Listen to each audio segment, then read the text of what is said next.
첫 시간 주님께 안녕하세요. 대강교회 오훈 목사입니다. 12월 4일 월요일입니다. 하나님 우리에게 주신 말씀은 요한계시록 13장 1절에서 10절 말씀입니다. 내가 보니 바다에서 한 짐승이 나오는데 뿔이 10이요 머리가 7이라. 그 뿔에는 10왕관이 있고 그 머리들에는 신성모독하는 이름들이 있더라. 내가 본 짐승은 표범과 비슷하고 그 발은 곰의 발 같고 그 입은 사자의 입 같은데 용이 자기의 능력과 보좌와 큰 권세를 그에게 주었더라. 그의 머리 하나가 상하여 죽게 된 것 같더니 그 죽게 되었던 상처가 나음에 온 땅이 놀랍게 여겨 짐승을 따르고 용이 짐승에게 권세를 주므로 용에게 경배하며 짐승에게 경배하여 이르되 누가 이 짐승과 같으냐? 누가 능히 이와 더불어 싸우리요? 하더라. 또 짐승이 과장되고 신성모독을 말하는 입을 받고 또 42달 동안 일할 권세를 받으니라. 짐승이 입을 벌려 하나님을 향하여 비방하되 그의 이름과 그의 장막 곧 하늘에 사는 자들을 비방하더라. 또 권세를 받아 성도들과 싸워 이기게 되고 각 족속과 백성과 방언과 나라를 다스리는 권세를 받으니 죽임을 당한 어린 양의 생명책에 창세 이후로 이름이 기록되지 못하고 이 땅에 사는 자들은 다 그 짐승에게 경배하리라. 누구든지 귀가 있거든 들을지어다. 사로잡힐 자는 사로잡혀 갈 것이요 칼에 죽을 자는 마땅히 칼에 죽을 것이니 성도들의 인내와 믿음이 여기 있느니라. 아멘. 오늘 말씀을 보면 바다에서 한 짐승이 올라옵니다. 이 짐승은 머리가 7개요. 또 10개의 뿔이 있는데 그 뿔에는 왕관을 썼습니다. 이 머리와 뿔이라는 것은 힘과 권력을 상징하는 것이죠. 그리고 이 머리를 보니까 신성모독하는 이름들이 있습니다. 그러니까 이 짐승은 굉장한 권력을 가진 자인 것 같습니다. 그런데 이 자는 신성모독하고 있습니다. 자신이 하나님인 것처럼 그 하나님이 받아야 되는 영광을 자기가 받고 있으며 하나님을 비방하고 모독하고 있죠. 이 짐승을 보니까 표범, 곰, 사자와 같다라고 합니다. 이 짐승의 모습은 구약성경 다니엘서에 이미 게시된 모습입니다. 바벨론, 페르시아, 헬라, 로마 제국으로 이어지는 이 세상의 권력들을 보여주고 있습니다. 다니엘서에서는 각각 다른 짐승으로 나왔지만 계시록에서는 한 몸으로 나오고 있죠. 재밌는 것은 이 짐승이 죽게 된 것 같았다가 다시 부활하는 모습을 보여줍니다. 엄청난 능력과 권세를 보여주는 것이죠. 그런데도 아까 말씀드렸던 것처럼 그의 말을 들어보니 아주 과장되어 있고 신성모독하는 말을 하고 있습니다. 5절, 6절을 보십시오.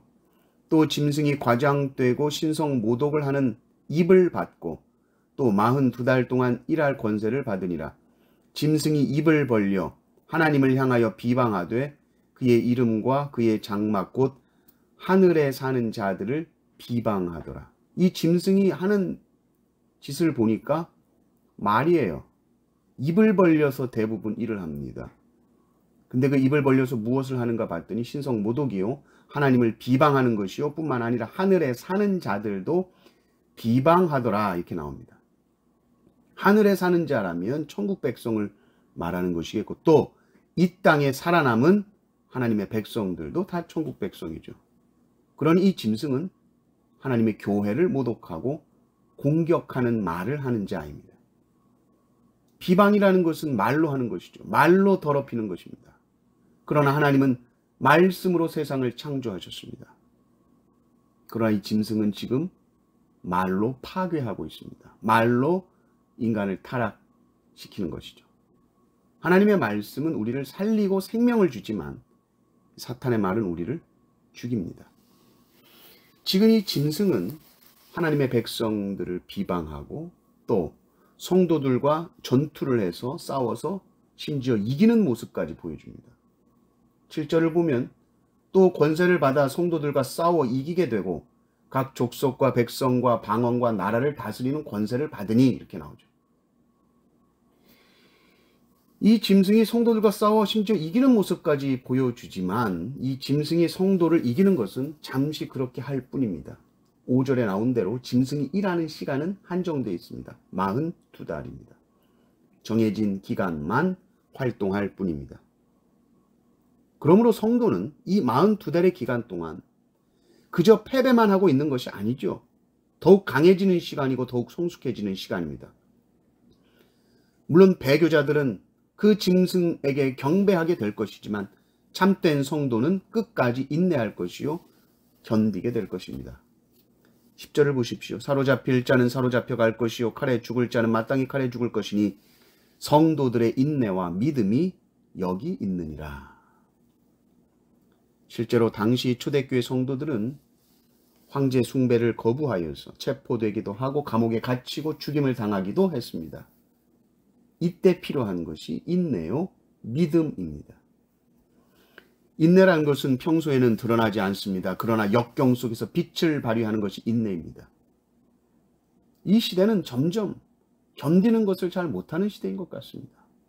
작은 어려움도 잘 못 견딥니다. 작은 불편함, 작은 갈등들 이겨내지 못합니다. 도망갑니다. 피해버립니다. 그래서 이 인내와 함께 꼭 필요한 것이 무엇이냐? 믿음입니다. 믿음은 지금 여기를 넘어서 장래의 소망까지 바라보게 하는 것이 믿음입니다. 지금 내가 지고 있는 이 패배의 상황만 보이는 것이 아니라 믿음은 최후의 승리가 보이는 것이 바로 믿음입니다. 성도는 결국 최후에 승리할 것이며 우리의 상급은 영원한 천국에 있다라는 이 사실을 우리가 확실하게 믿을 때에 성도는 어떤 세상의 미혹이나 핍박에도 흔들리지 아니하고 영적 전투에서 승리할 수 있는 것입니다. 성령께서 우리에게 세상을 이길 인내와 믿음을 항상 부어주시기를 주님의 이름으로 축원합니다. 아멘.